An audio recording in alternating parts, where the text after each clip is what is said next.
fellow piano teachers, Kathy Kerr here, pianist, educator, and author and founder of Melody Music Publishers. My video channel is for you, the music teacher, to help you do what you love, teach. Each video will have a new tip just for you, so please smash that subscribe and notification button below to never miss out on a video.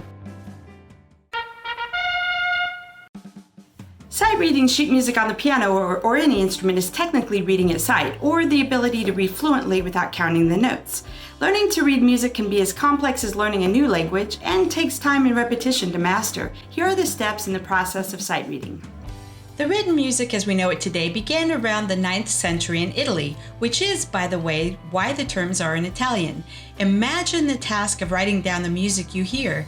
It has evolved over the centuries and looks different today than their original writings, but the logic of the notes are still the same, ascending and descending on the staff. Unfortunately, today's students are taught mainly by acronyms like "Every good boy does fine." This way of teaching the notes is ineffective for sight reading in two ways. One, it doesn't show the staff's logic, and two, counting to identify the note is too slow to read fluently. Learning to read music can be overwhelming for a student, so it's best to start with a small set of notes at a time. Repeatedly reading songs with the same set of notes will instill a visual memory of each note to create fluency. Our series Drill and Excel on the Piano takes 5 notes per chapter with 20 songs using just those sets of notes. By the end of the chapter, the student can sight read those notes with ease. For many students, the rhythm is often the weakest part. However, if the rhythm is taught early in the student's training, they will play correctly automatically. I use rhythm drills at the start of lessons with a beginner, playing the rhythm without notation on one note, while counting out loud. Repeatedly playing the rhythm creates fluency. For challenging rhythm in a song, you can have the student play the rhythm on a single note. Melody Music Publishers sells Rhythm Workbook 1 and Rhythm Workbook 2 for beginners to late intermediate.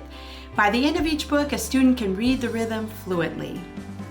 I've seen students look back and forth between the sheet music and their hands while playing. This way of playing creates two problems. One, it stops the flow of reading, and two, it hinders the student from remembering where the keys are and feeling the note's distance. On the other hand, when the student does keep their eyes on the music, it creates a smooth reading and a feel for the keys. Another essential point to sight reading is reading one beat or one measure ahead. As a trick question, I ask my students if they should think about the note they're playing. If they say yes, I say, nope, it's too late.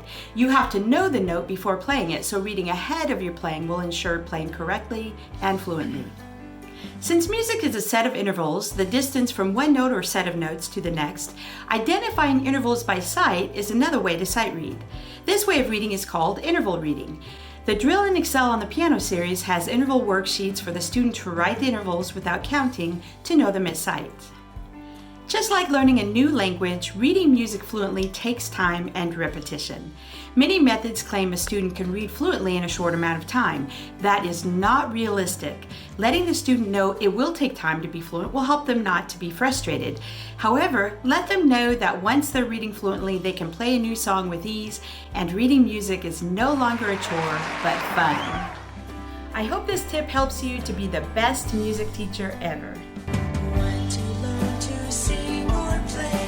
With method books that teach the way, students understand and learn with melody music.